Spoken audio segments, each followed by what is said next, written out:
Por añadidura, cosas de Dios para la gente sencilla. El podcast de la Diócesis de Saltillo. Por añadidura, de la perícopa de Mateo 6:33, busca primero el reino de Dios y su justicia divina, y por añadidura, lo demás se te dará. Este podcast pretende agradar a Dios catequizando. Comparte si te gustó por añadidura, y si no fue de tu agrado, pues fuera soberbia y compártelo a propios y extraños.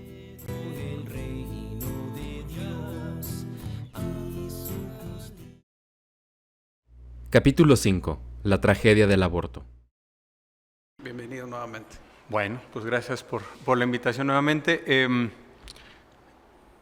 Antes de entrar en el que dice la Iglesia, con una postura que algunos podrían clasificar de moralista, que no es así, pero conviene tener algunas nociones previas, sobre todo concretas y específicas.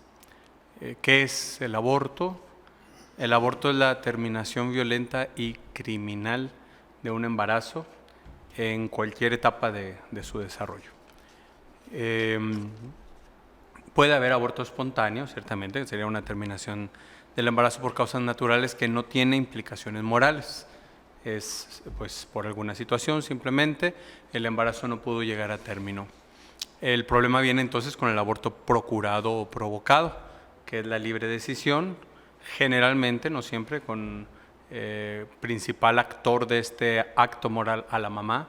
Digo no siempre porque es muy frecuente cuando es menor de edad, los papás podrían forzarla, o el novio, la pareja, lo que sea, para cometer este acto, mal llamado interrupción voluntaria o interrupción legal del embarazo. ¿Por qué digo mal llamada? Bueno, parte del progresismo que estamos viviendo, con un trasfondo filosófico de una corriente de finales de la Edad Media que se llama nominalismo, que dice que las cosas no existen en sí mismas y no, más bien no conocemos la esencia de las cosas. Entonces, si yo digo vaso, por ejemplo, simplemente le estoy dando un nombre a ese objeto y no describo la esencia del objeto en sí mismo. Entonces, para esta corriente nominalista, la realidad entonces no tiene sustento en sí mismo, sino lo que nosotros le atribuimos. Como esta idea ha sido desarrollando a través de los siglos, es muy importante en la práctica el nombre que a las cosas se le da o la resignificación que a las cosas se les da. Lo que con un término técnico más tradicional se le llama eufemismo, es decir, usamos palabras bonitas para hablar de una realidad tremenda, pretendiendo con ello modificar la realidad, aunque lo único que modificamos es el nombre, ¿no? Interrupción legal o voluntaria del embarazo encierra un engaño en que cuanto a algo que se interrumpe se puede retomar, continuar más adelante. Aquí es una terminación, como ya dijimos, violenta y criminal.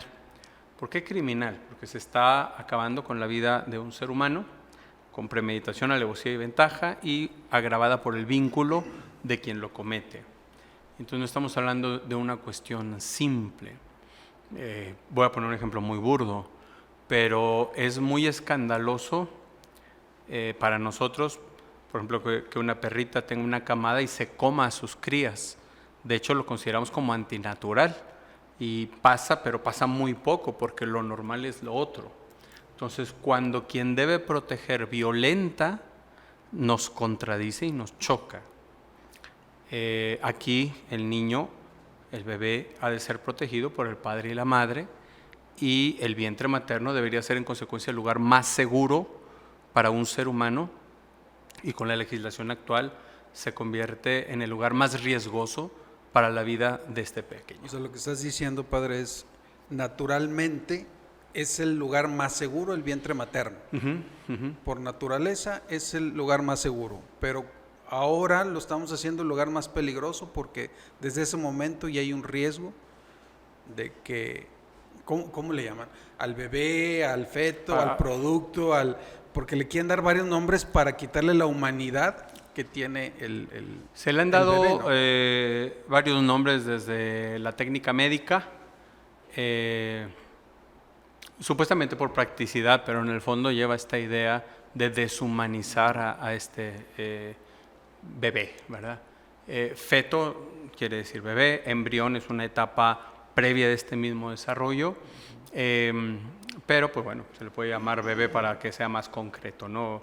Cuando una mujer sospecha que está embarazada y va con el ginecólogo, no dice vamos a revisar su bolsa de células o su feto siquiera, aunque sea un término más válido, sino vamos a revisar al bebé, ¿no? Entonces, este bebé, este hijo, que desde el principio que es concebido ya es hijo, este hijo ya es un ser humano. Ahorita entraremos a más cualidades del por qué no está bien un aborto. Ya es un ser humano al cual se le deben respetar sus derechos. Bueno, este bebé en el vientre ahora está en un profundo riesgo. Ahora fíjate, para verlo de una manera proporcional, que nos demos una idea real de lo que está sucediendo con el aborto. La Segunda Guerra Mundial se habla como la peor tragedia de la humanidad del siglo pasado, ¿no? Los años 1939 a 45. Okay. ¿Cuántos muertos dejó? Dejó 60 millones de muertos aproximadamente. Nos parece una cifra tremenda, ¿no? Es tremendísima, terrible. De los cuales, si mal no recuerdo, 20 millones eran militares y 40 millones civiles. Ok, una cifra tremenda. El aborto el año pasado en el mundo, 2023 estamos hablando, nos arrojó una cifra de más de 70 millones de bebés asesinados en un solo año. O sea, un año de aborto ha dejado más muertos que 6 años de Segunda Guerra Mundial en el mundo. ¿De dónde sacas esas cifras, padre? Bueno, hay observadores y hay estadísticas que se dedican a...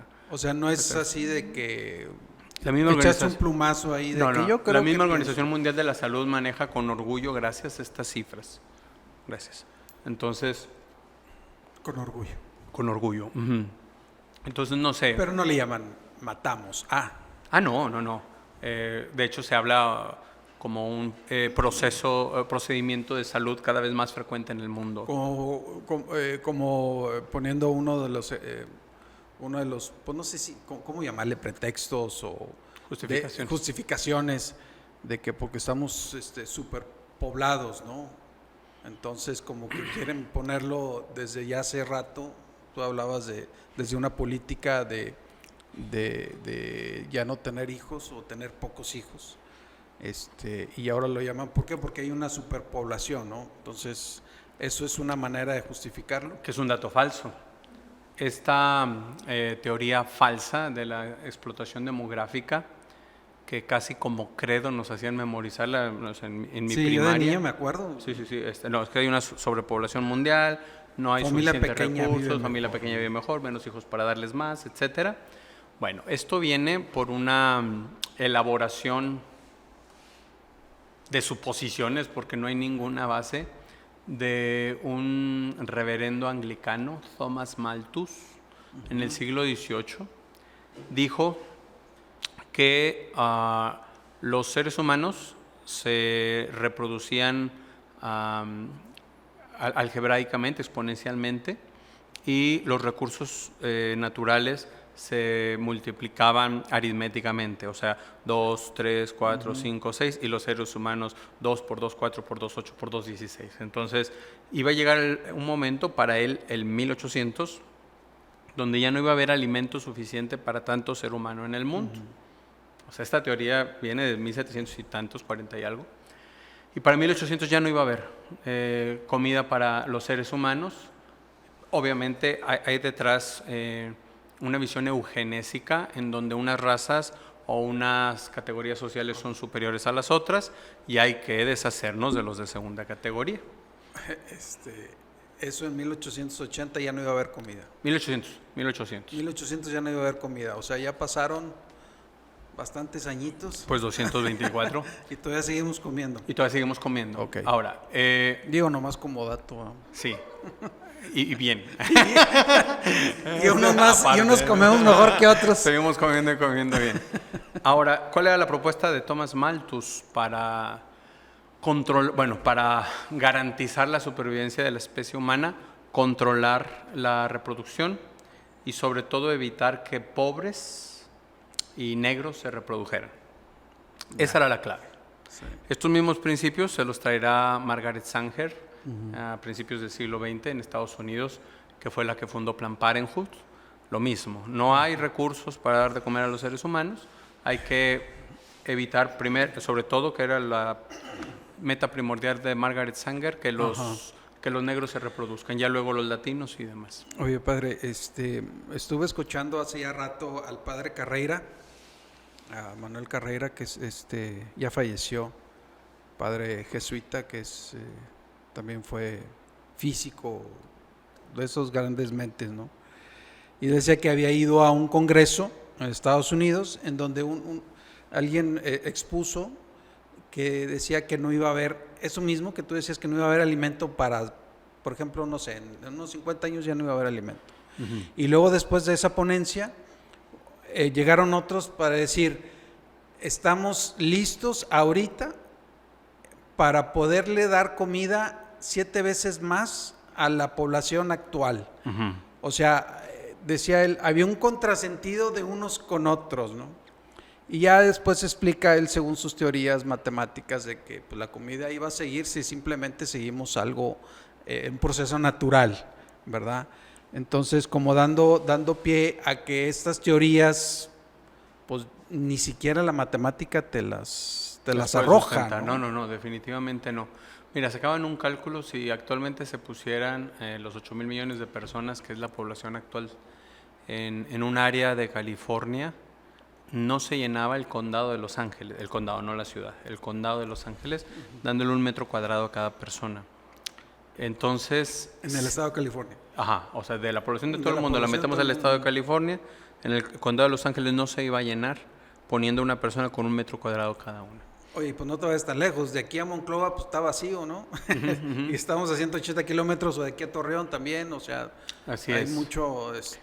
Y entonces la teoría es la misma. Después de Margaret Sanger, otro punto muy importante sería el informe Kissinger, Henry Kissinger, que fue secretario, ¿no? Secretario de Nixon, hizo este informe de seguridad de Estados Unidos, donde decía que había que reducir la población, sobre todo pobres, Latinoamérica y muy en especial México, Colombia, Chile y Argentina. Que somos los que estamos poblando Estados Unidos de alguna manera, ¿no? De alguna manera. Ahora, esta pretendida disminución de la población, por ejemplo, que en Europa nos llevaron unos 20 años por delante en los programas y demás, la verdad no hay una reducción, sino una sustitución poblacional, que es lo que estamos viendo actualmente con la invasión del Islam en Europa. Así es. Desde el África y Asia llegando a Europa, y los mismos europeos ya no se están reproduciendo. Ajá, y sin asumir los principios o valores de la cultura occidental de raíces cristianas, sino cambiando la cultura de forma tremenda, como lo que ha pasado últimamente en España. Pero también las personas ya, digamos, con estas creencias del Islam, ya también agarraron esta de ya no reproducirse tanto, padre. No. ¿Ellos no? No, al contrario, el Islam en ese sentido sigue el orden natural y al contrario.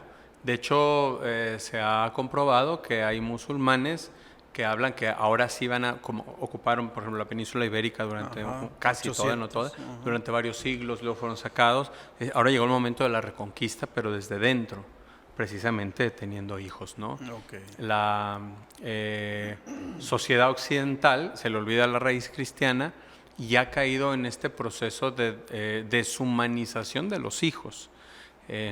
Para llegar a donde estamos con el tema del aborto, fue necesario el tránsito de los métodos anticonceptivos. Si no se hubiera promovido y asentado una visión antinatalista a través de los anticonceptivos, no hubiéramos llegado a donde estamos con el tema del aborto. Que lo dijo el Papa... tú me dijiste en alguna plática el Papa, híjole, se me va el nombre, pero que él en una encíclica puso ahí de lo que iba a provocar los anticonceptivos. Pablo VI. Que iba a provocar los anticonceptivos si seguíamos las normas que nos estaba imponiendo el mundo, ¿no? Así es, y pues para allá vamos, ¿no? Ahora, hemos pasado de lo que decían los salmos, los hijos son la herencia que Dios da a los padres, a considerar el hijo como algo deleznable, algo que si mejor no está, ok, ¿no? Perrijos mejor. Mejor un perrijo, es menos compromiso y demás, lamentablemente. No digo que todos, Ahora, puede haber personas que digan, no, padre, pero yo tengo 3 o 4 hijos y los amo mucho y todos. La doctora Pilar Calva hacía un análisis muy interesante. Ella es una experta en bioética, de los socios o miembros más bien fundadores de la Pontificia Academia de la Vida, y ella asegura que es más grave el uso de anticonceptivos que el aborto. A ver, eso está muy fuerte. Sí, sí. Y a ver, llevan 2 casos fuertes. Primero, eso que dices de 60 millones. Más de 70 millones de abortos el año pasado en el mundo. O sea, De contabilizados. los que se saben, sí. O sea, ese es está muy impactante eso. Y lo pones lo pusiste, lo que sucedió en la Segunda Guerra Mundial, que fueron 60 millones. Y en un año 70 millones de abortos contabilizados. Y ahora nos dices otra cosa fuerte, que es los anticonceptivos que se venden sin mayor restricción. Podrían ser moralmente más graves. Sí. A ver, padre, explícanos. Bueno, primero, en lo corroborable, hay anticonceptivos que, bueno, del tema de los anticonceptivos convendría hablar luego muy a profundidad. Pero nada más, te voy a interrumpir. Ya me regañaron porque te interrumpía mucho. O yo no sé si tú eres el que me interrumpes. Oye, eres médico general aparte. Entonces sabes del tema. Sí. O sea, desde antes de ser sacerdote es médico. Ok. Sí. De los anticonceptivos, con esta mentalidad anticonceptivista, no se habla a los pacientes. Yo estuve en el sistema del sector salud, bueno, tanto en salubridad como en el seguro social, y no se le habla nunca a los pacientes de los riesgos potenciales de los anticonceptivos. Por ejemplo, todos los anticonceptivos hormonales lo que hacen es forzar en contra el funcionamiento natural del organismo de la mujer. ¿Qué son las pastillas? Pastillas, implantes o inyecciones. Okay. Los anticonceptivos son los primeros medicamentos que están hechos para lo contrario que cualquier medicamento había sido hecho. Son medicamentos para curar, para mejorar la función, para acelerar el efecto benéfico, etc. Y los anticonceptivos están hechos para crear disfunción. Ahora, en el caso bueno, tanto de la mujer como del hombre, las hormonas masculinas o femeninas están hechas no solamente para las funciones reproductivas, sino para el funcionamiento adecuado de todo el organismo. Entonces, cuando se mete una hormona o algo que anula una hormona o que la contradice, vamos a decir, estoy forzando, es como si yo fuera en un auto en la carretera a 120 kilómetros por hora y meto reversa. Sí. O sea, le estoy oponiendo a la función natural y eso conlleva riesgos de los que poco o nada se habla. Por ejemplo, problemas de la coagulación, problemas en la trombosis, propiciación de algunos tipos de cánceres, problemas para un embarazo futuro, dismenorreas, o sea, periodos demasiado abundantes, cosas así, ¿no? Paréntesis, hay veces que estas hormonas se usan por un tiempo como tratamiento, eso es otra cosa, como tratamiento curativo de la disfunción hormonal. Pero cuando se están usando, no sé, si estamos hablando desde los 20 a los 45 años, 50 años de una mujer, 30 años provocando una disfunción permanente, pues estamos hablando de que deja estragos de los que poco o nada se habla. Porque no es natural eso. No es natural, es contrario a la naturaleza. Otros anticonceptivos de uso muy frecuente, por ejemplo el dispositivo intrauterino, es un cuerpo extraño puesto de forma violenta dentro del útero para provocar una inflamación permanente. O sea, quien trae un dispositivo intrauterino se está provocando una inflamación permanente.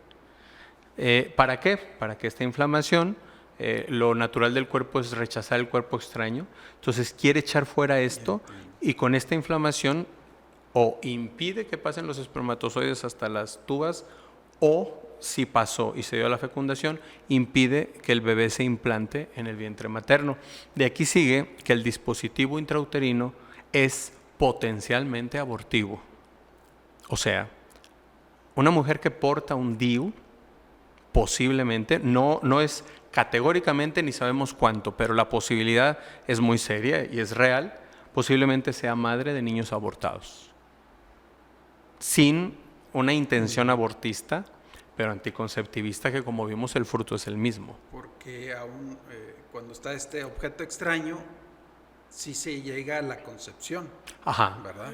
Hay muchos casos en los que se da la concepción y entonces el impedir que se implante ya sería un acto abortivo. Y sabemos, según la biología, según la ciencia, que la vida empieza en la concepción. La vida empieza en la concepción. Científicamente comprobado. Científicamente, eso no es cuestión ni de fe, ni siquiera filosófica, sino evidencia científica. Un amigo escuchó hace poco platicando a una jovencita que estudiaba medicina y dijo: en la escuela nos enseñan que no hay vida humana, que no es alguien. Pues yo no sé en qué escuela estudie, pero si tú vas a cualquier libro de embriología, como yo lo estudié en el primer año de medicina, claramente dice que al darse la concepción se inaugura un código genético nuevo, único e irrepetible, donde está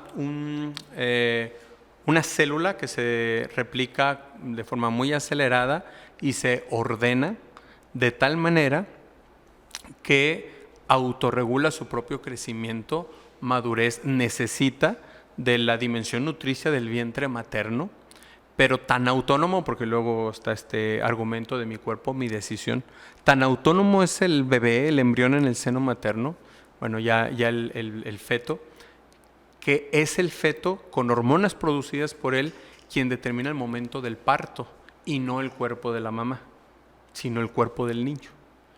Entonces, si este nuevo ser que se ha inaugurado con la fecundación está en las condiciones necesarias, llegará a ser, pues primero, un recién nacido de la especie humana, y si sigue siendo cuidado y cooperando con su crecimiento, madurez, educación, etcétera, llegará a ser un espécimen adulto humano, ¿verdad? Oye, padre, el catecismo de la Iglesia Católica, que digamos que es nuestro ABC, ¿verdad?, en la fe, nos habla del aborto y lo que es el aborto. No tengo el numeral, no lo consulté antes, pero tú más o menos sabes qué dice, ¿te acuerdas qué dice? Bueno, primero habría que distinguir, insisto, el aborto espontáneo del aborto provocado. Entiendo. El aborto espontáneo, en cuanto no requiere un acto humano, no hay una participación libre de la voluntad, no tiene implicaciones morales. Entonces, no hay, aunque puede haber una carga afectiva muy triste por el dolor de haber perdido un hijo, no hay una culpabilidad. En cambio, en el aborto procurado es donde sí hay una responsabilidad, y el catecismo habla, cuando habla de los mandamientos, lo incluye en la sección de no matarás. Entonces está equiparado al grado de asesinato con el agravamiento del vínculo, como ya decíamos, por lo tanto es un pecado mortal que produce excomunión. Ahora, ¿qué es la excomunión? La excomunión no es, es que pequé ayer y hoy no puedo comulgar. No. Eso es por una cuestión moral, no participo de la Eucaristía.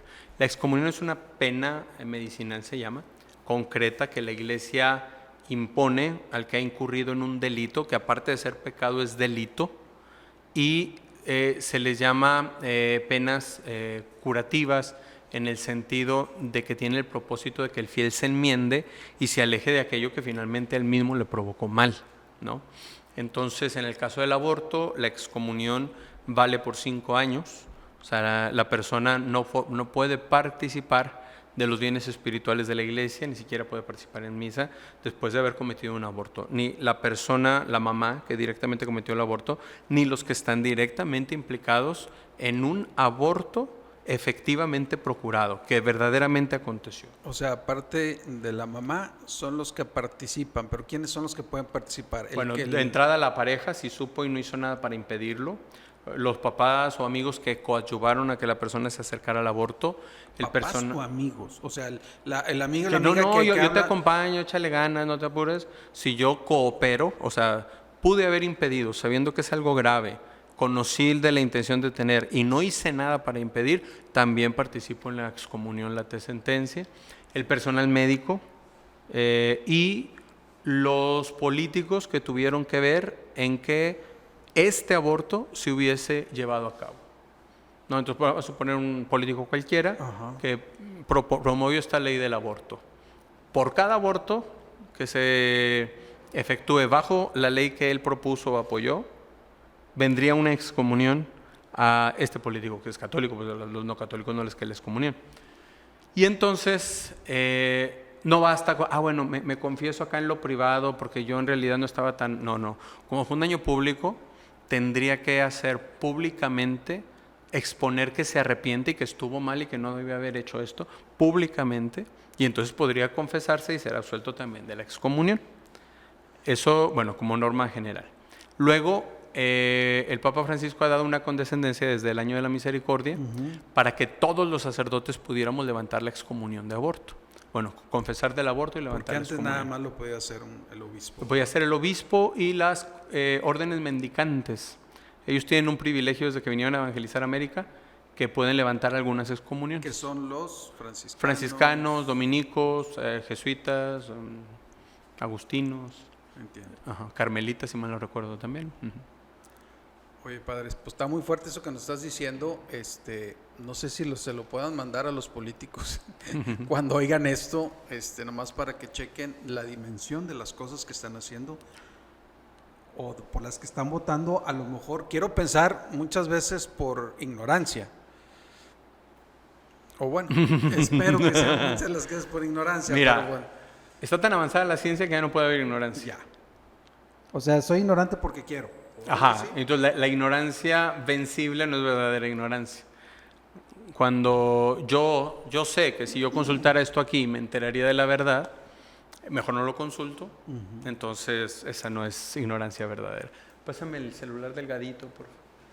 No, el otro. ¿Y por qué quiero referir esto que voy a sacar aquí? Ajá. Ahora que hablas de si es por ignorancia.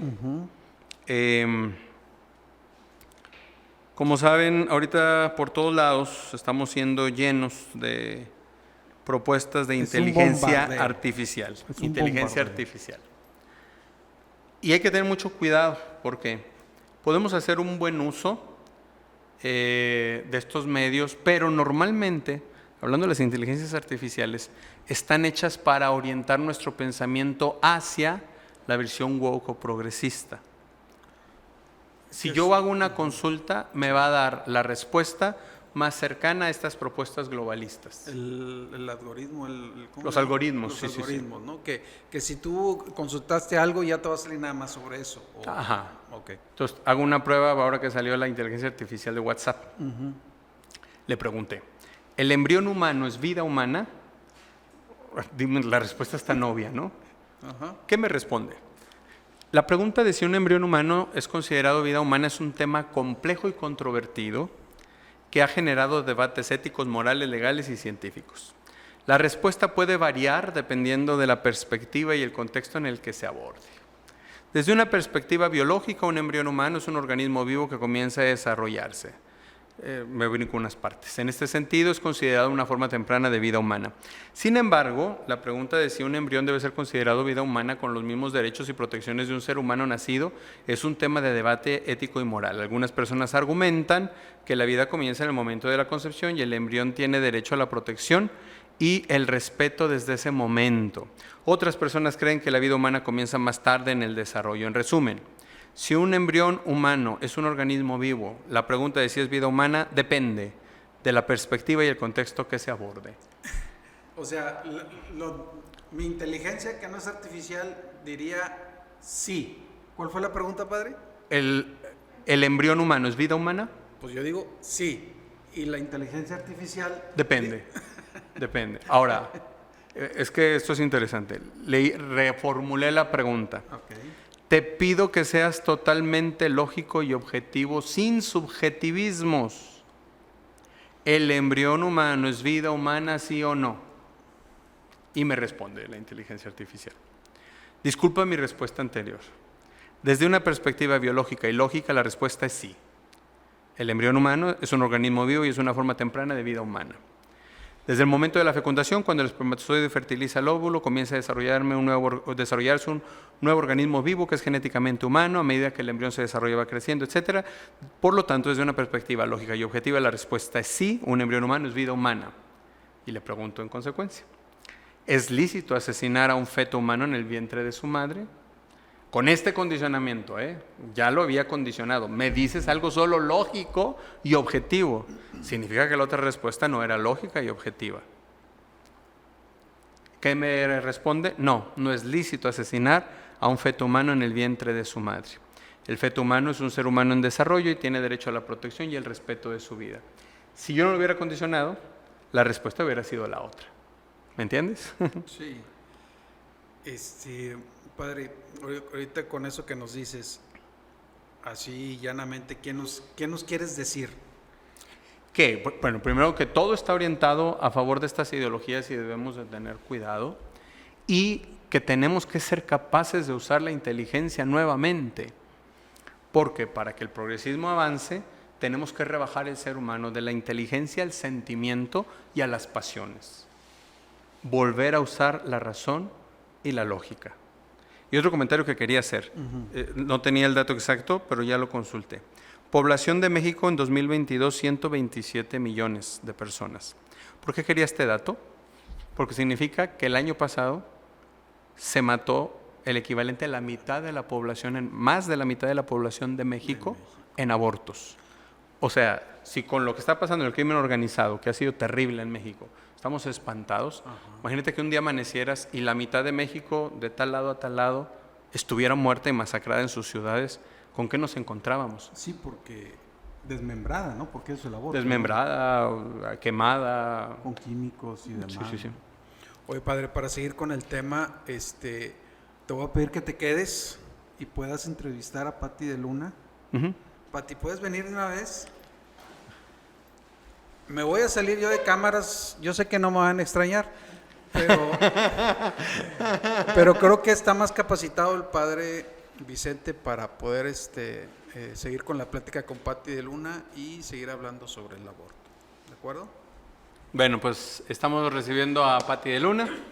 Si quieres platicar un poco, ¿quién eres? ¿Qué haces? Gracias, padre, y gracias, Sergio, por la invitación. Bueno, pues mi nombre es Pati de Luna Brioles, represento al movimiento 40 Días por la Vida en Saltillo, el cual lideré desde el 2018. Y como parte de ese movimiento, pues he estado inmersa como parte de la pastoral de la vida de la diócesis, y ahora pues formo parte también del grupo que lleva a cabo los retiros viñedos de Raquel. Pues bien, Pati, estamos conversando con Sergio sobre el tema del aborto. ¿Cuál sería tu perspectiva general de esta tragedia del crimen del aborto en México, en nuestra ciudad? Pues de entrada es algo que es contra la naturaleza, como ya bien lo explicaron, y es algo que precisamente por ir en contra de la naturaleza daña al ser humano, ¿sí? No es nada más el daño implícito o evidente del que pierde la vida, que es el bebé, sino que la mujer y toda la sociedad se daña con ese acto, que es algo de lo que muchas veces no se habla, ¿no? Pero se maneja normalmente que el aborto es empoderamiento de la mujer.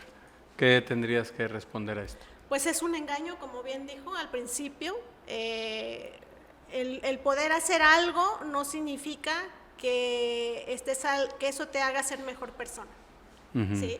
Porque inclusive podemos hacer cosas que nos hacen mucho daño, que nos hacen perder esa capacidad o ese nivel al que estamos por naturaleza, al que aspiramos, ¿no? De alcanzar la plenitud humana, que tiene que ver con muchas cosas, pero el aborto es algo que te lleva a lo más bajo, ¿no? A ti te ha tocado estar en varios frentes, digamos, respecto al tema del aborto. Tanto el estar orando en frente de los lugares donde se comete el aborto, como hacer contención a chicas que tienen la intención de abortar, y luego también dialogar con quien lamentablemente ya consumó este hecho. ¿Qué ves en este proceso, tanto de orar frente a la clínica, el poder cooperar en el contener a quien tiene la intención de hacerlo, y el que pasa con quien ya lo cometió? Pues lo que más me ha impactado y que me ha movido es justamente que en una primera instancia uno cree que el problema es en el momento en que la persona quiere abortar. Y efectivamente es el punto más crítico. Por eso ahora sí que mi vocación o lo que a mí me llama es estar ahí en ese momento, por eso estoy en la campaña 40 días, porque es el momento crucial en el que la mujer va y pues toma la decisión. Ahí es, de aquí para adelante es una cosa y me explico, es el parteaguas. Pero en realidad este problema del aborto viene desde mucho antes, o sea, para que la mujer haya llegado a esa situación, a ese punto, tuvieron que haber pasado muchas cosas que probablemente no les pusimos atención o no atacamos. Y también viene la parte de después, porque a lo mejor podemos decir, bueno, pues ya tomó esa decisión y ya no podemos hacer nada, lo que sigue, no. Porque no sabemos si esa mujer que tomó esa decisión va a volver a lo mismo, y entonces a lo mejor, por ejemplo, hablando de una situación de violencia, pues va a regresar al mismo ambiente y esto se va a poder volver a repetir fácilmente y no le damos solución a eso, ¿no? Y con más razón, pues a la problemática que se presenta en el ser humano, o sea, espiritualmente, psicológicamente, físicamente, el haber tomado esa decisión. Se acusa a los que defendemos la vida de ser profeto y antiderechos, ¿es así? No, evidentemente que no. Lo que pasa es que siento yo que hay mucha falta de formación, inclusive entre los que defendemos la vida, que hay mucha buena voluntad, que sabemos porque es algo que con la razón podemos entender, que el bebé es un ser humano desde el momento de la concepción, pero no lo sabemos expresar, no lo sabemos defender, no lo sabemos argumentar, y eso hace que lo que nosotros a veces expresemos caiga en eso, ¿verdad? En dar una impresión de que lo que nos importa es únicamente el feto.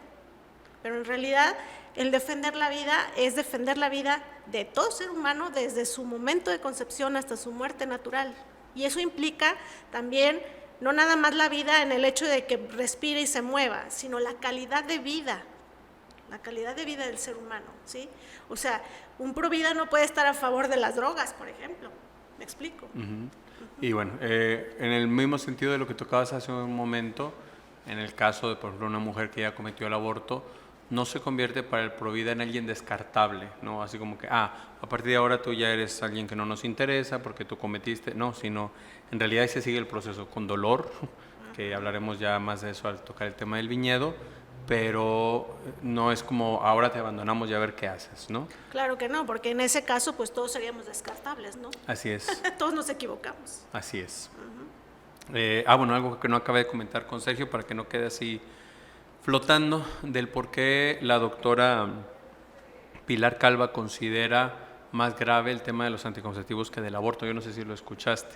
Sí. Pero decía, bueno, cuando se comete el aborto se priva de la vida a alguien, que es algo terrible. Objetivamente es malísimo porque se ha incurrido, como ya dijimos, en algo equiparable al asesinato. Pero este pequeño humanito, con cuerpo y alma, pudiera llegar al cielo, ¿no? Y entonces da un ciudadano al cielo, podría dar un ciudadano al cielo. En cambio, en el anticonceptivo, te arrogas el poder de Dios de definir cuántos seres humanos vendrán al mundo. Le arrebatas a Dios el derecho de definir, yo quiero que vengan al mundo estos seres humanos. Y entonces se atenta contra el derecho divino incluso. Eso es un tema muy interesante. Y que incluso es contrario a los fines del matrimonio, aunque bueno, no vamos a profundizar mucho en estos aspectos puntuales, pero son interesantes. Es contrario a los fines del matrimonio, por lo tanto incompatible. El uso de anticonceptivos, estoy diciendo.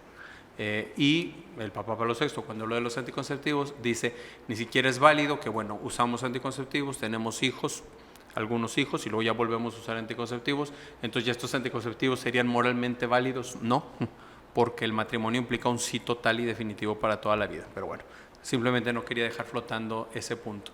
Y referente, bueno, un poco relacionado con la doctora Pilar Calva, ella fue alumna del doctor Jerome, que nunca sé cómo se pronuncia el apellido, Jerome Lejeune, un médico francés que fue el que describió la trisomía 21, un genetista renombrado. Lo condicionaron para recibir el premio Nobel. Esa es bueno, él está ahorita en proceso de beatificación. Hay que conocerlo, es muy interesante. y le dijeron, te damos el premio Nobel de Medicina con una condición. Di que la vida humana comienza en el día 14, después de la fecundación, que es cuando se implanta en el vientre, ¿no? ¿Qué dice el doctor? No puedo decir eso, y no por mi fe, sino porque yo en el laboratorio veo lo que está sucediendo y la vida comienza con la concepción. No puedo decir mentiras. Dice, entonces no te vamos a dar el premio Nobel. Así es. Y él llegó con toda la serenidad e integridad con su esposa y le dijo, mi amor, hemos perdido el premio Nobel, pero ganando la integridad delante de Dios, ¿no? Entonces, ¿cuándo comienza la vida? En la concepción. El doctor Jerome perdió el premio Nobel por negarse a mentir a este respecto, y es alguien muy emblemático. Ahora, descubrimientos que él hizo, a él le dolió mucho que se usaban para lo contrario, para lo que él quería, ¿no? Él quería que al diagnosticar tempranamente la trisomía 21 desde el vientre materno, se pudiera prever la mejor manera de atender a estos niños y traerlos a una mejor oportunidad en el mundo, ¿no? Y luego, lamentablemente, sus descubrimientos se usan. Eugenesia. Descubrimos que tiene trisomía 21, asesinamos a tu niño en el vientre. Por eso hay países que hoy presumen 0 nacimientos de niños Down. Es un logro. ¿Por qué se ha llegado a esto? Por la eugenesia. ¿Qué es la eugenesia? Lo que se le critica a Hitler, básicamente. Exacto. Clasificación, estos seres humanos sí y esos no. Los mejores según raza aria, según aquí condición de salud, según religión, lo que sea. Los clasifico en unos y en otros, desprecio los que no entran en mi clasificación. Y entonces el aborto es la peor eugenesia, más que la de Hitler. Ya dijimos, tan solo por el número de los que son descartados, asesinados en el mundo, ¿no? Pero bueno, quería que no se me fueran estas dos ideas muy importantes. Pati, tienes delante de ti un libro que se llama ¿Qué decir cuándo? A ver, no, está dormido el camarógrafo, está dormido. La cámara 14. Este libro, ¿Qué decir cuándo? Tuviste la oportunidad de ser la traductora al español. Platícanos de dónde viene este libro, grosso modo, y luego entramos un poquito al contenido. Bueno, cuando yo empiezo a formar parte de esta campaña, de este movimiento, se publica un libro en Estados Unidos por el fundador del movimiento 40 días por la vida, que es Sean Carney. Este es el segundo que traduzco. El primero se llama El aborto como el mayor mal, ¿no? Y habla de muchos testimonios, pero cuando yo traduzco este libro, me pareció algo maravilloso porque habla de muchos argumentos en una forma en que cualquier persona los entiende, los asimila y le queda clara la situación. Y aunque de fondo tengan una parte muy filosófica, científica, antropológica, que muchas veces tendrías que entrar a un curso de desarrollo humano a lo mejor para entenderlo, ¿no? Pero está muy aterrizado. Y lo que a mí me movió fue, bueno, esto, como está tan digerible, tiene que ser algo que se pueda dar a las demás personas, ¿no? Entonces, bueno, fue que pues me animé a hacer la traducción, inclusive ya hemos dado un curso sobre este libro. Y bueno, básicamente es un libro que desde la experiencia de quien fundó este movimiento se han ido más atrás hacia las razones del por qué hemos llegado a esto, porque definitivamente si tú me preguntas estos argumentos, ¿a quién se los dices? O sea, si yo estoy en un hospital y llega una persona, una mujer que quiere abortar, a lo mejor no le voy a decir todo esto, porque ya estás en el momento, ahí lo que tienes que hacer es escuchar, acoger, mostrar el rostro misericordioso de Dios. Pero esto sirve para que no llegue a ese momento, porque definitivamente ella llegó ahí porque a lo mejor lo consultó con sus papás no estaban formados, no tenían la formación necesaria para decir, no lo hagas, está mal, te vamos a apoyar, no sé.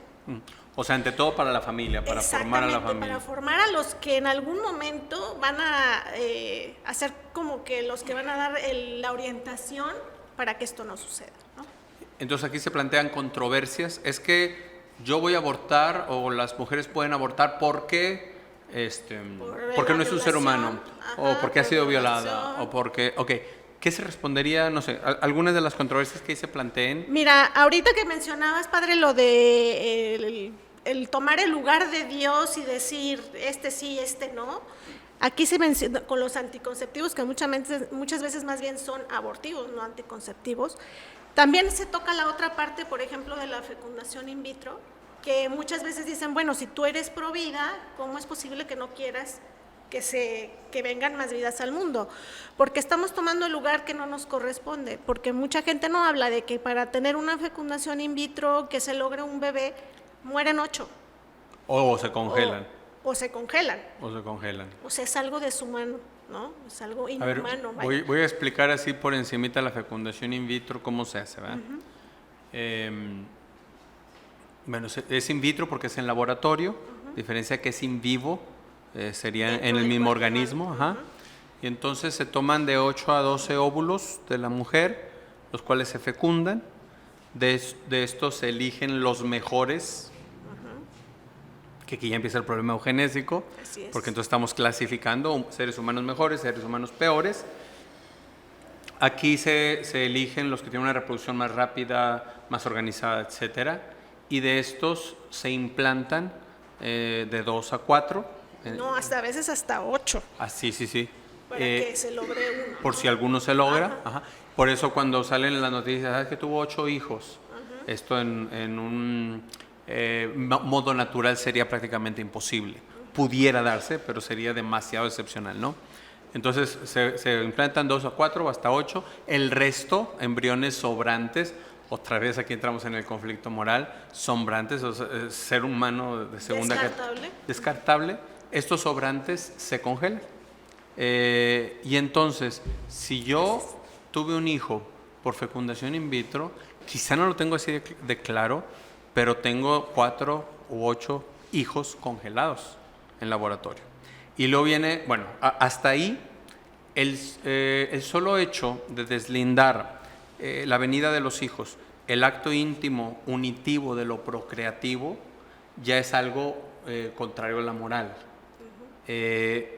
Agravado entonces por el método donde yo utilizo a los seres humanos y todavía más con la interrogante que no es fácil de resolver, ¿qué hago con los embriones sobrantes? ¿No? Porque los dejo congelados, es algo digno. Traigo mujeres voluntarias para implantar a los bebés, pues entonces sería usar, que vientres subrogados es otro problema, usar a la mujer y usar a los bebés. Los desecho, los destruyo, entonces sería equiparable al aborto. Es un tema muy complejo. Que ahorita ya se están empezando a ofrecer clínicas de fecundación asistida como si fuera cualquier cosa y no es tan simple. Claro. ¿Qué otro tema controversial? Pues por ejemplo ahorita que hablaban de la población o la superpoblación, y mucho también tiene que ver con el tema del cambio climático, que dicen que el mundo ya está, pues ahora sí que a punto por reventar. Exactamente, y de desaparecer. Una cuestión interesante que me pareció a mí digna de tomar en cuenta es, por ejemplo, es que hay veces que son cosas tan evidentes, tan entendibles, que se contradicen, que no es posible que no las veamos, ¿no? Por ejemplo, uno pudiera pensar, bueno, si el aborto realmente reduce la contaminación a largo plazo, porque es menos gente, por lo que tú quieras, pensemos, ¿cuál es el país que tiene las políticas más agresivas de aborto? ¿Cuál sería? Pues Estados Unidos. No, China. China, ya es cierto. China, porque en China nada más puedes tener uno, y si tú dices, es que viene mujer, pues no, yo quiero hombre. Y China es el que tiene las políticas más agresivas de aborto. Y es el país que más contamina. O sea, realmente no hay una correlación directa, como muchas veces nos lo hacen creer, ¿no?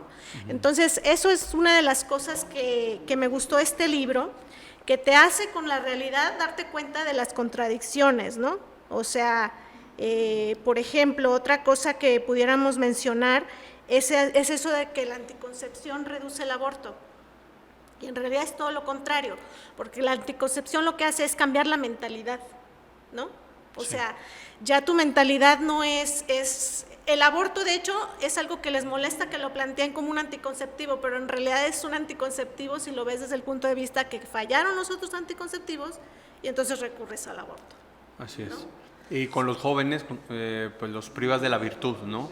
La virtud de la castidad, de la continencia, y entonces una vez que empiezan a usar anticonceptivos, pues ya no tengo por qué detenerme, y luego de repente no hay anticonceptivo, como ya no tengo la virtud, pues vamos a seguirle, viene el embarazo no deseado y todo lo demás. Todas las consecuencias.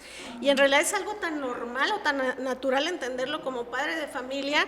Si tú no le pones consecuencias al hijo para ciertas actitudes, pues evidentemente va a hacer lo que se le dé la gana, ¿no?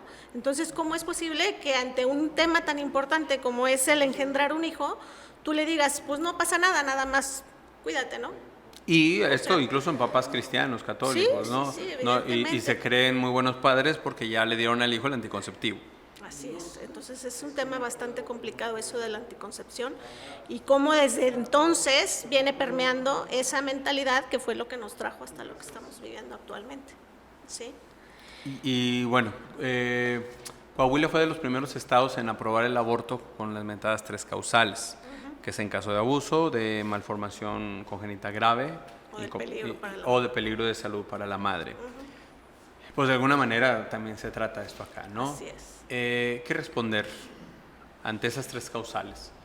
Pues bueno, la primera, ¿cuál es? La de violación, en caso de violación. Ese es un tema bastante controversial y bastante delicado porque toca la parte sentimental.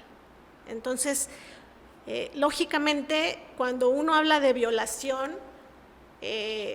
estaríamos mal si nos enfocáramos solamente en el bebé, que no tiene la culpa. Definitivamente, la víctima también es la madre, o sea, la mujer, ¿no? Pero aquí la pregunta es entonces, ¿qué pasa con el que comete el crimen? ¿Cuántas personas realmente, cuántas veces se busca al violador, se le castiga y lo que se hace es que se va a la consecuencia, a la otra parte, ¿no? Entonces se le carga a la mujer con ahora sí con un estigma, no sé cómo decirlo, ¿sí? Cuando en realidad ella también es la víctima, ¿sí? Entonces eso lo tenemos que dejar claro. Sí. ¿Sí? No estamos en contra de la mujer, la Claro. mujer es víctima en ese caso, ¿sí? Pero no se puede solucionar un daño con otro daño. O sea, el proponerle la solución del aborto, lejos de ayudarla, le hace más daño. Y no lo digo yo, lo dicen muchas mujeres que fueron violadas y que tuvieron un embarazo y que a veces abortaron, muchas de ellas. Hay un estudio, de hecho, en donde se les pregunta a puras mujeres que fueron violadas y que resultaron embarazadas, y ellas, la mayoría, el 98%, dice que no es algo que les haya solucionado el problema. Al contrario, un testimonio que viene aquí en este libro habla de una mujer que dice, bueno, yo lógicamente recordaba la fecha de mi violación, o sea, de cuando es algo que lo recuerdo y me hace un profundo daño. Y luego después cuando decido abortar, lógicamente también recuerdo esa fecha. Y entonces una fecha alimenta a la otra y se hace un círculo de dolor sin fin. En tu último estudio, ¿hiciste tesis sobre esto?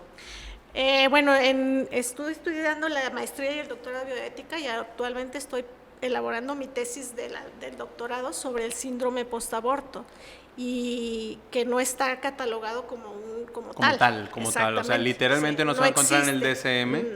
No. Y sería prácticamente imposible que se le aceptara como tal. Sí, no, sería muy grande mi aspiración si quisiera que por mi tesis se aceptara, pero la realidad es que tenemos que hablar de eso porque sí existe.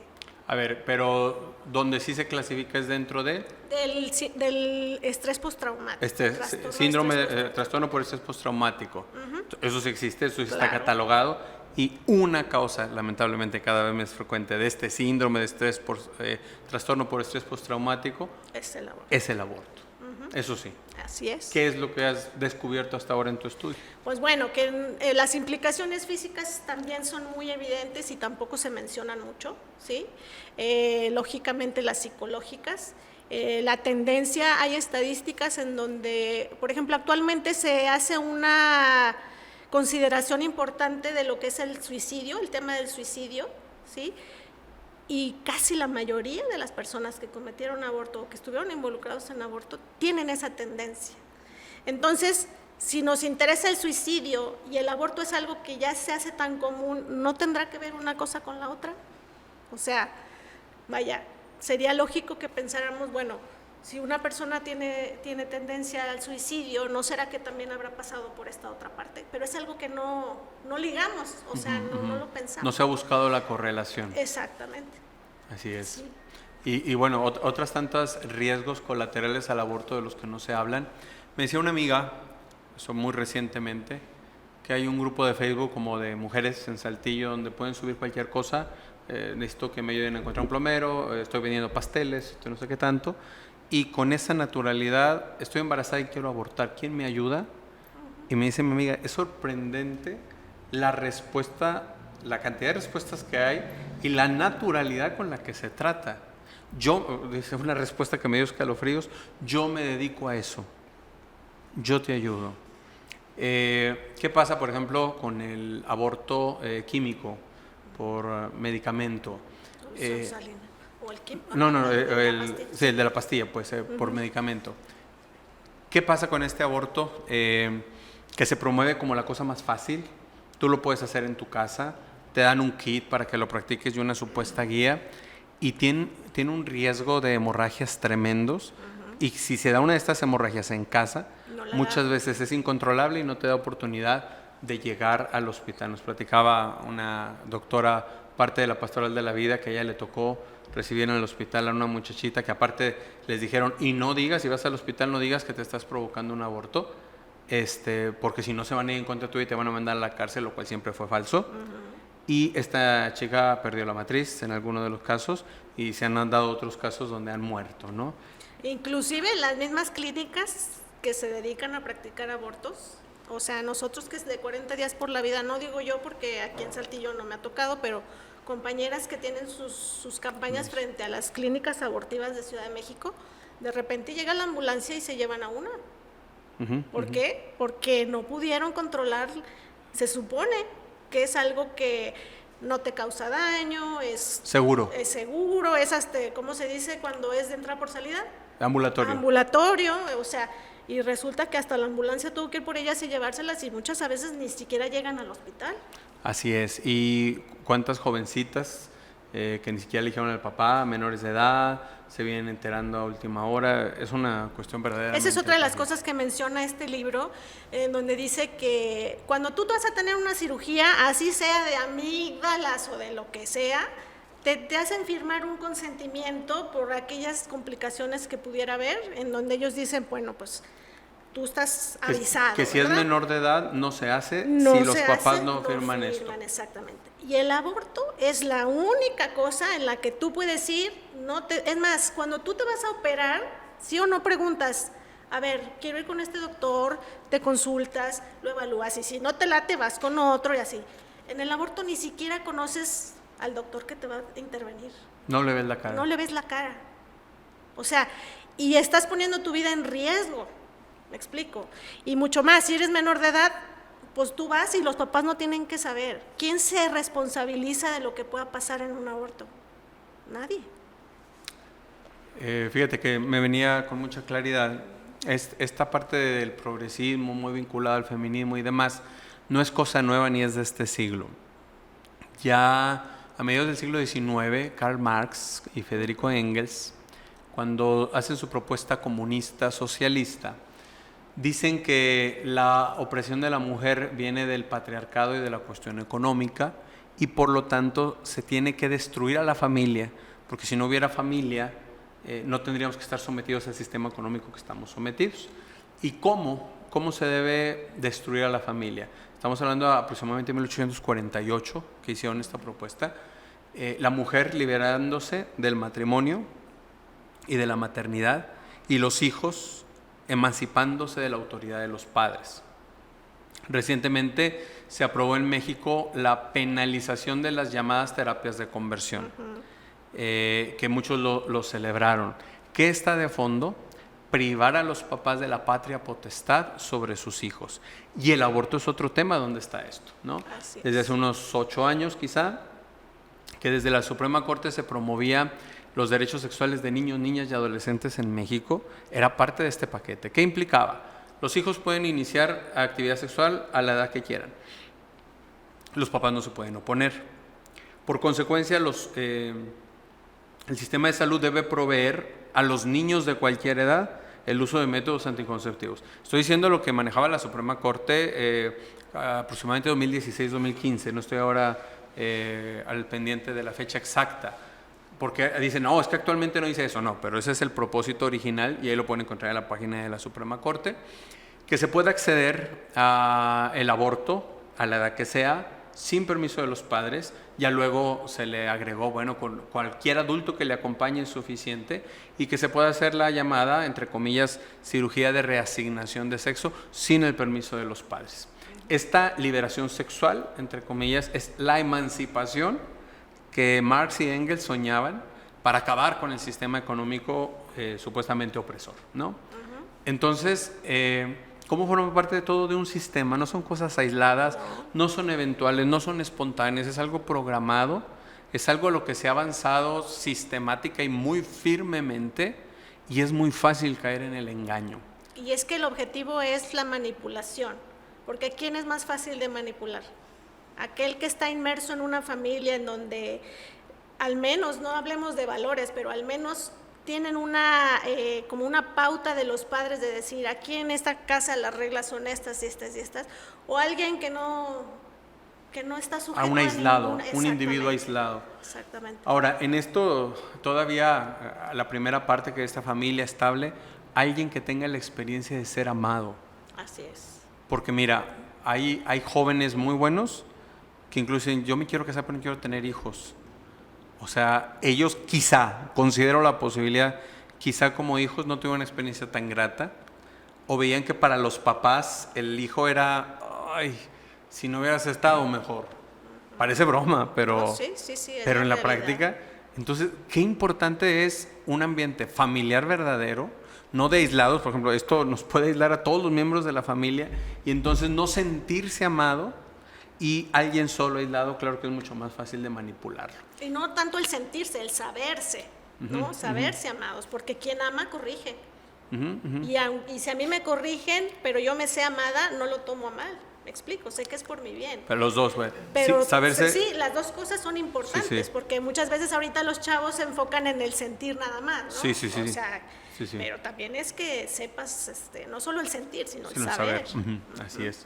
Pues bueno, vamos a hablar ahora un poco más ya hacia el viñedo. Muy bien. Muy bien, Pati, gracias por tu participación en esta sección. Creo que nos has ayudado a profundizar bastante. Vamos a pasar ahora con el y después. O sea, cuando lamentablemente ha acontecido el aborto, tenemos una propuesta que se llama El Viñedo de Raquel, y va a estar con nosotros Idalia Cardona para hablarnos un poquito de esta experiencia. Gracias. Bueno, ahora está con nosotros Idalia Cardona, Hola a todos.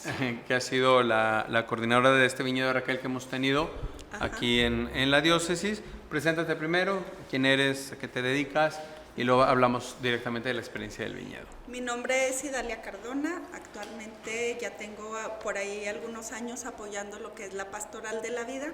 Como tal, en una iglesia no estoy sirviendo, pero en muchas hago presencia, y pues estamos aquí en este equipo iniciando pues el viñedo de Raquel. Ya tenemos varios años en capacitación y pues se ha traído a Saltillo gracias a la apertura de la diócesis.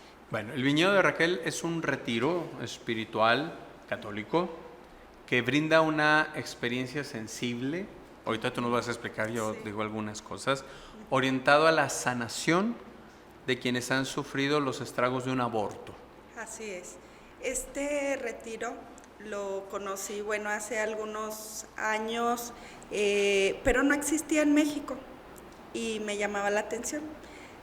Pasó el tiempo y fui investigando un poquito, me di cuenta que apoyaba a mujeres que ya habían pasado por este proceso y que no solamente era para mujeres que recién lo habían efectuado, sino que incluso señoras ya grandes de 80 años, etcétera, y me llamó mucho la atención.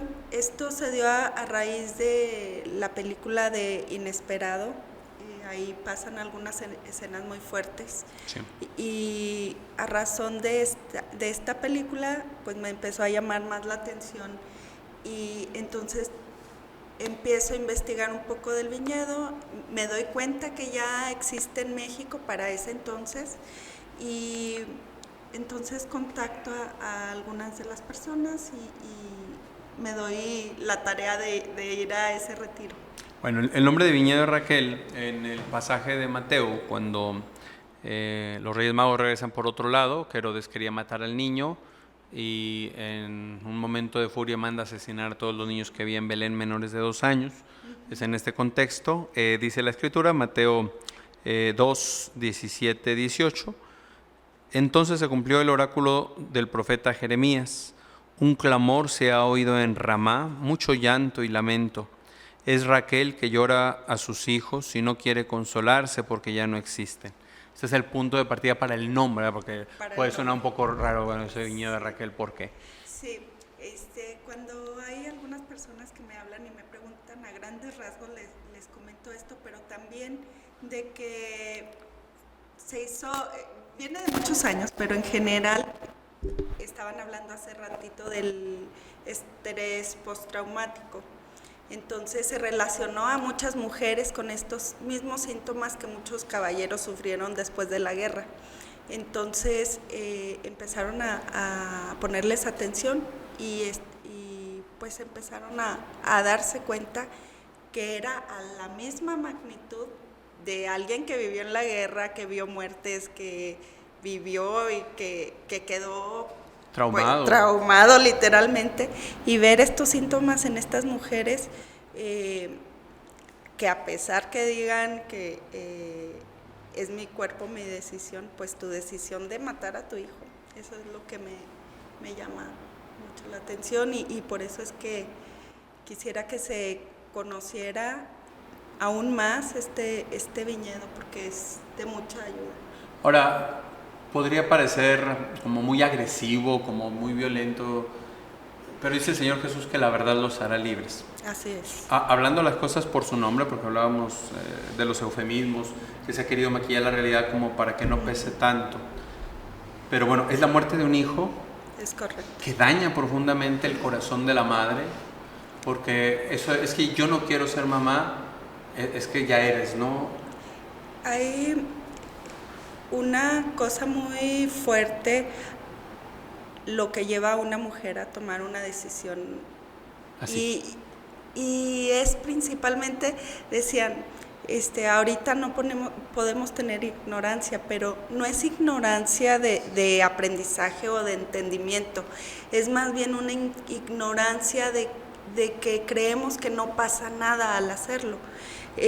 Una mujer que toma una decisión de llegar a esa decisión es porque no se siente amada en su familia, porque tuvo una familia disfuncional, probablemente padre alcohólico o violento, o la madre o el padre abandonaron a esta persona, o drogas, o violados, o sea, lo más fuerte. Entonces esta persona crece, depende mucho del ambiente en el cual creció esta persona, son muchos factores que la pueden orillar, y a lo mejor se va a oír mal lo que voy a decir, pero a veces cree la mujer que es por un acto de amor al hijo para que no sufra lo que ella sufrió, pero en realidad no es un acto de amor, es un acto de cobardía, porque si tú ya estás aquí y eres valiente, ¿quién más puede defender a ese hijo que tú, que eres su madre? Nadie más va a poder hacer nada por ese hijo que tú misma.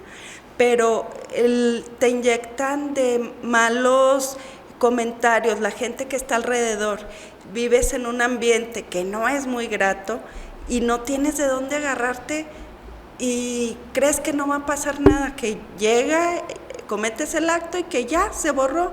Una mujer cree que si tiene su regla no está embarazada, y si no la tiene, si está embarazada, entonces comete el acto, ya tiene su menstruación, cree que ya pasó. Pero se les olvida se nos olvida que el cuerpo humano por naturaleza continúa con su funcionamiento normal.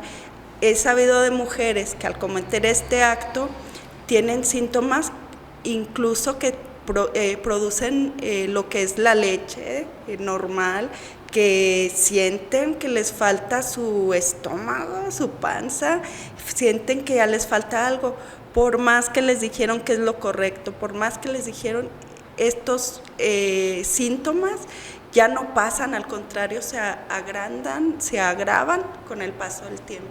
El Espíritu Santo no acusa de pecado, pero convence de él, y convence para liberar. Como tal, la experiencia de viñedo no es una experiencia de acusación, es una experiencia de restauración, partiendo de la realidad, del reconocimiento de lo que ha sucedido, pero también de la actitud del Señor Jesús, como con aquella mujer que merecía ser matada a pedradas, y Jesús le dice: ¿dónde están los que te acusan? Exacto. Este retiro es un retiro de amor, se le queda corto.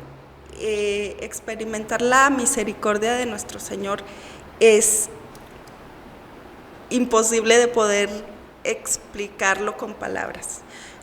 Una mujer que antes de vivir el retiro pasaron 10, 20, 15 años, vivió en una como sordera espiritual, en una ceguera espiritual, en un dolor muy espiritual, pero buscando una solución, no saben por dónde, pero saben que necesitan. Entonces, al llegar a este momento de buscar una ayuda, ya es como sacar la nariz en donde te estás ahogando. Entonces, llegar y sentirte amada es bien bonito que una mujer que no se siente merecedora a raíz de esta acción, que no se siente valorada, que no se siente que sea importante para nadie, que incluso ya se siente como despreciable, llegar a un lugar donde te tratan con dignidad, porque ya ni siquiera sabes lo que significa dignidad y que tú te merezcas que te traten como tal. Entonces, llegar y que te traten como la princesa de Dios, como la hija de Dios que eres, y que te empiecen a acoger, o sea, no lo crees, dices, ¿por qué me abrazan? ¿Por qué me ven bonito? ¿Por qué me hablan de amor? Entonces empiezan a vivir cada vivencia.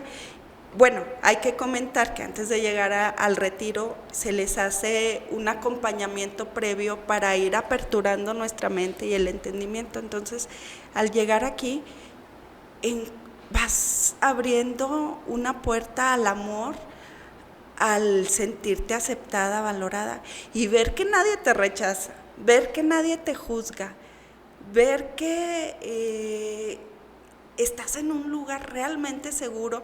Yo lo comparo como si te hicieras una confesión de 3 días, acompañamiento psicológico, acompañamiento espiritual, y que lo vas abriendo y abriendo, porque he tenido la experiencia de personas que me han comentado que se han confesado muchas veces, que han ido a psicólogo, que están en tratamiento, que muchas cosas, y al llegar aquí es cuando realmente se sienten perdonadas, se sienten que le pueden pedir perdón al Hijo, se sienten que pueden ahora sí aceptar el perdón de Dios. Diríamos que es como una experiencia de sumergirte en la palabra de Dios, porque es lo que se hace en este retiro, encuentro con la palabra de Dios, momentos de oración, para tener una reconciliación con Dios, contigo y con tu bebé. Es correcto. ¿No? En diferentes momentos, expresiones, dinámicas, las personas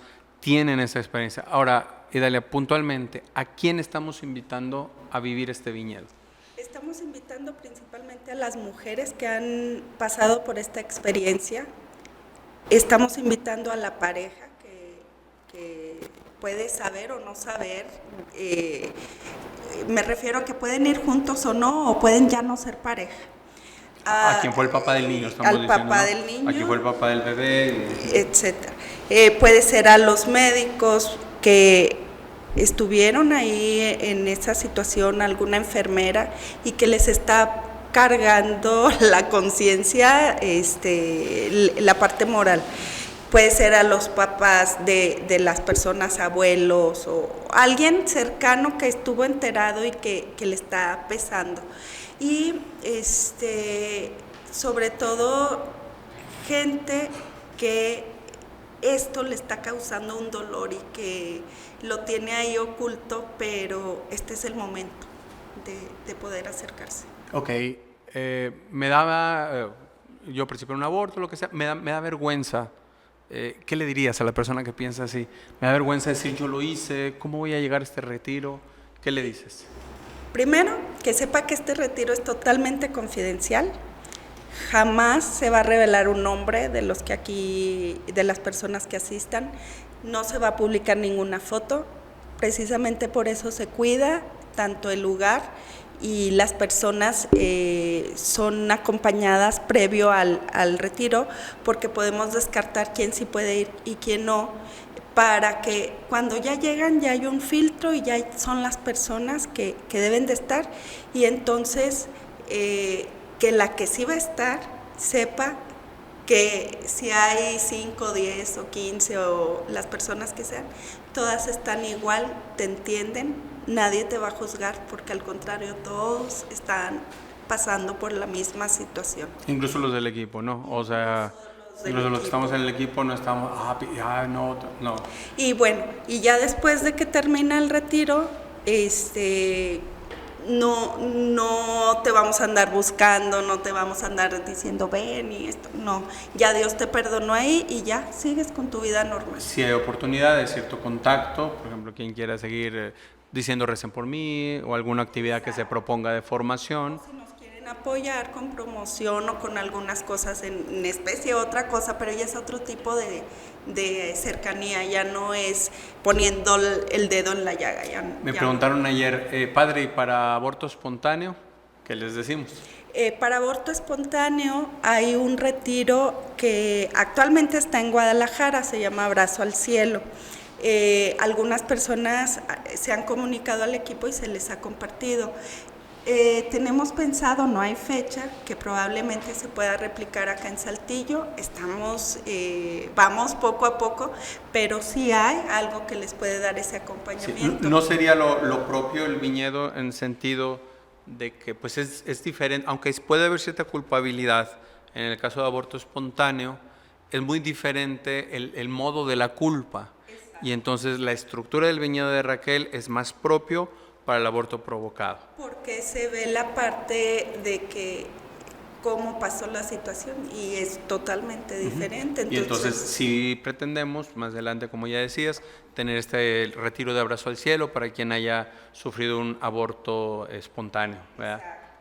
Pero lo que sí pueden es hablar, se les puede escuchar, se les puede asesorar, se les puede dar un acompañamiento, solo que no pueden asistir al retiro.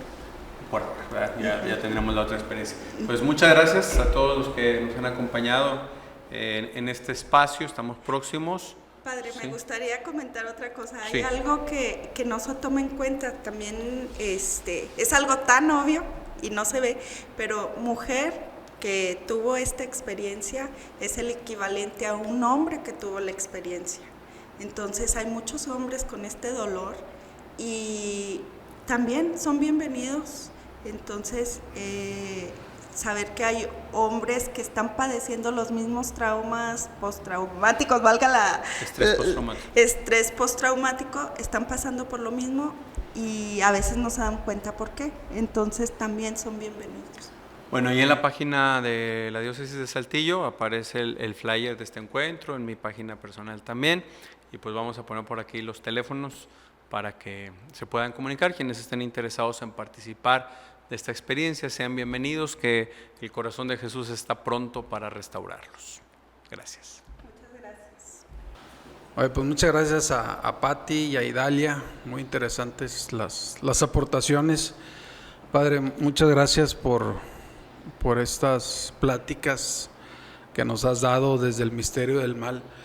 Padre, yo nomás quisiera cerrar esto diciendo qué tiene que ver el tentador con el aborto.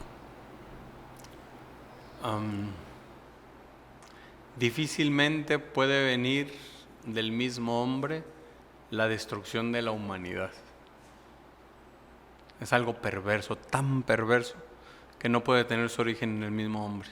Suicidio, aborto, asesinatos, todas las perversiones que conllevan estas cuestiones, es muy delicado. Eso no significa que directamente sea una acción extraordinaria del maligno, más esta influencia por medio de la tentación, vemos que ya hay un espíritu de confusión, una obnubilación generalizada. El Señor decía en el Antiguo Testamento, hay de aquellos que llaman bien al mal y mal al bien, y parece que estamos en ese tiempo especial por lo mismo, para hacer brillar la luz de Cristo y dar testimonio de que la vida es hermosa, que Dios la ha creado y nos espera una vida sobrenatural, estar para siempre con Él. Bueno, pues entonces, para despedirnos, si les gustó, por favor, compartan las ligas de ya sea YouTube, Spotify, Facebook. Y si no les gustó, pues también compártanlo, por favor, porque yo creo que es una... compártanlo con que les caiga mal. Pues sí, para que se aburran un rato. Oye, y en el viñedo de Raquel, ¿pueden ir los políticos arrepentidos? Sí, está un político arrepentido, sí. Excelente, bienvenidos. Sí. Bueno, ¿y alguien más decía así, Dalia? Que hay viñedos en otras ciudades. Bueno, si nos están oyendo de alguna otra ciudad, por favor, sí, o sea, tanto vayan a la diócesis. Por si alguien de aquí le diera pena y prefiriera ir a otra ciudad, pudiera ir a también otra ciudad se puede en otras o de ciudades. otras ciudades venir a participar. Perfecto. Listo. Muchas Gracias. Por añadidura, cosas de Dios para la gente sencilla. El podcast de la Diócesis de Saltillo. Por añadidura, de la perícopa de Mateo 6:33, busca primero el reino de Dios y su justicia divina, y por añadidura, lo demás se te dará. Este podcast pretende agradar a Dios catequizando. Comparte si te gustó por añadidura, y si no fue de tu agrado, pues fuera soberbia y compártelo a propios y extraños.